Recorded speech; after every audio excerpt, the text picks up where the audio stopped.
morning, afternoon, evening, whatever time you're watching this. It's like 11 o'clock at night. Cheyenne's asleep, William's asleep, so that's when I get things done. So today you're going to be learning about simple interest, and it's easy.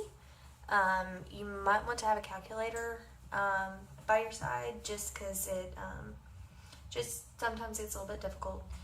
This is specifically for my 8th graders. Now, 7th graders, if you're watching this video, you don't get a calculator, or at least not for 7th grade. But for 8th grade, you do. So use a calculator, You're not taking the STAR test this year, so it's whatever you want to do. It will make it a little bit easier. Now, the calculators that you're going to have whenever we do percents, there's actually a little percent button. But for those students who are watching this video that don't have the fancy calculators, I'll show you how to change that percent into a decimal, so it's easier to put into the formula. So let's get started. All right, so we're going to be dealing with simple interest today. Simple interest is actually really simple. I can't think of a time in real life when you would need this, but if you can, or if there's any other teachers watching this, you can drop a comment. Let me know so I can start teaching my students that you can use this in real life.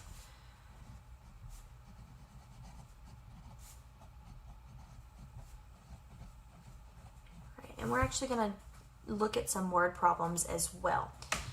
So if you look at your reference sheet, it's going to tell you that I equals PRT.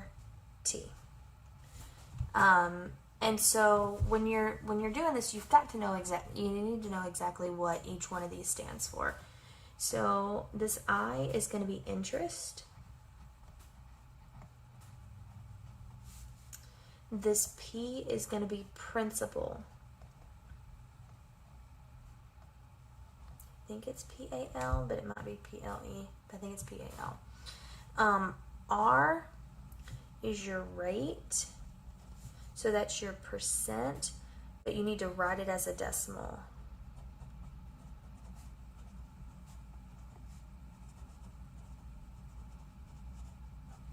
All right, and then T is time in years. All right, so if you have a problem and it says that such and such interest rate, the starting amount is this, it's at this percent, and it's for 6 months. Well, if this is in years, then this T right here, you would put 0.5 because 6 months is half of a year. Or if it said 3 months, 3 months is 3 out of 12. 3 out of 12 is 1/4, which is 0.25. So you got to kind of watch it. You got to know that it means in years. All right, so let's look at a few problems. All right, I'm just going to give you the principal amount, the rate, and the time, and I'll show you how to set it up. All right, so your starting amount,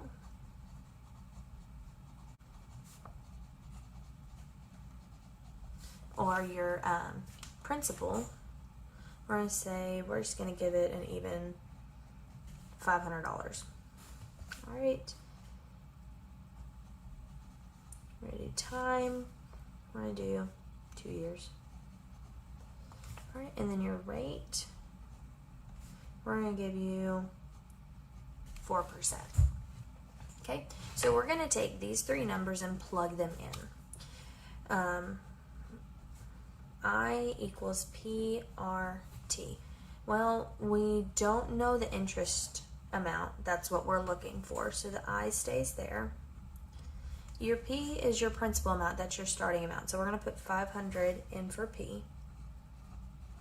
And invisible in between each of these is a multiplication sign. So anytime there's variables next to each other with nothing in between, there's always that invisible multiplication sign. All right, so rate is 4%, but we have to write it as a decimal. So if you have the fancy calculators, you can put times, 4 and then the percent sign. But if you don't have that luxury, or if you just want to do it by hand, we're going to take that percent and we're going to change it to a decimal. So when we take a percent and we change it to a decimal, we're going to think of Dr. Pepper. All right, so Dr. Pepper, decimals, percent. So if you're going from a decimal to a percent, you're going to move the decimal to the right. If you're going from a percent to a decimal, you're going to move the decimal to the left. Well, how many times do you move it? You move it twice because you like to move it, move it. I like to move it, move it. I like to move it, move it. I like to move it, move it. And that's a percent. So we're going to be going to the left. Now there's not a decimal, so the decimal is at the end. If this said like 4.5%, you would start wherever the decimal is. If there's not one, start at the end. If there is one, start there. All right, and then we're going to say, okay, we like to move it, move it. All right, we're going to fill that empty spot with a 0. So this 4% is the same as 0.04. All right, so 500 times 0.04, and then times the time of 2 years. Then you're just going to pop those into your calculator. 500 times 0.04 times 2. All right. I'm going to pop it over here in my calculator. 500 times 0.04 times 2. And I'm going to get 40. So the interest on this account after 2 years is going to be $40. Now, that's just the interest amount. If you want to know the total amount,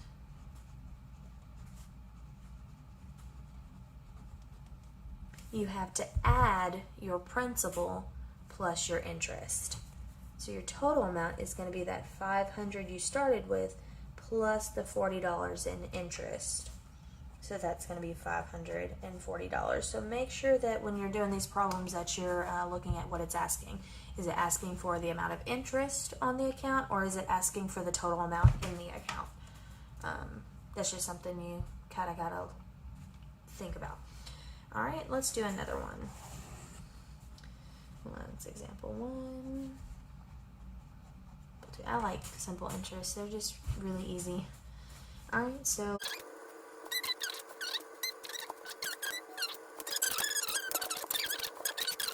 we don't know the interest amount, so that stays there.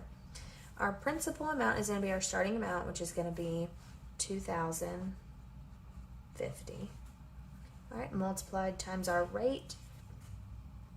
That's 6.5%. Remember, we're going to think Dr. Pepper. So it's a percent. We're going to a decimal, so we're going to the left. And like Madagascar, we like to move it, move it.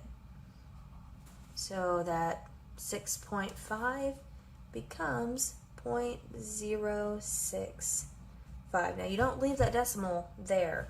It's moving that decimal, so it's gone. So it's just 0.065.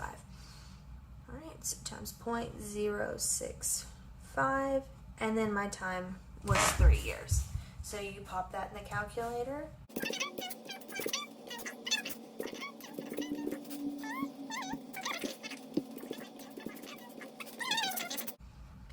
So that's the amount of interest. And make sure since it's money, you always want to put the dollar sign. And please put the dollar sign in the front and not at the back. That bugs me. Dollar sign goes in the front. If it's cent, like 38 cents, the cent sign goes in the end. But dollars goes in the front. All right, off my soapbox. All right, so that's just the interest amount. If you are wanting the total amount,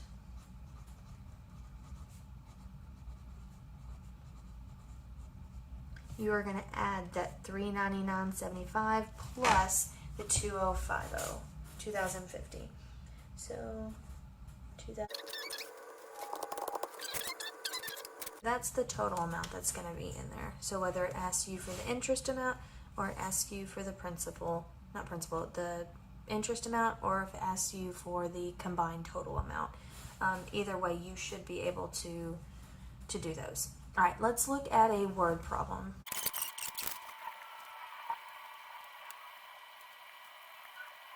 So it says a bank example 3. Sorry. A bank is offering 2.5% simple interest on a savings account. If you deposit $6,000, how much interest will you earn in 3 years? Now, sometimes they'll say if you make no withdrawals or deposits. And that just means that the $6,000, you put it in there and you just leave it. You don't add anything, you don't take away anything, you just figure it out. All right, so it's asking how much interest. And it tells you right here, simple interest. So you know it's simple interest. We'll get into compound interest a little bit more at the end of this week or beginning of next week. All right, so interest equals principal times rate times time. So we're looking for the interest. Our principal amount is our starting amount. So he deposited, or you deposited, whoever deposited $6,000. That's going to be the starting amount. All right. Your rate is your percent. So that 2.5%. Dr. Pepper, we're going to move it. So that's going to be 0.025. All right. And then your time is 3 years. So you're going to do 6,000 times 0.025 times 3. Now, if you're one of the ones that are looking at this video and you can't use a calculator, since you are multiplying, it doesn't matter what order.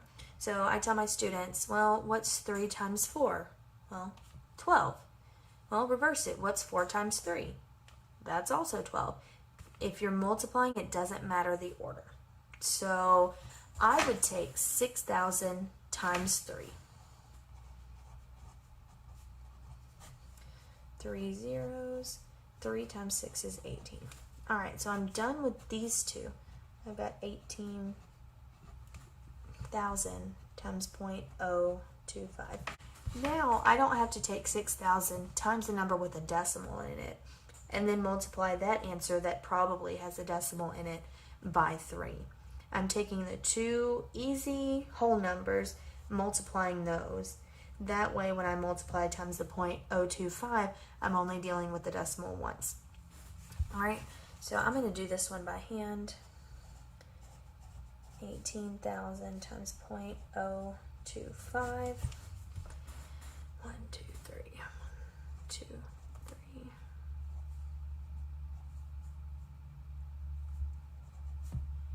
Okay, there's my 1 fill. I'm done with the 5. 1, 2,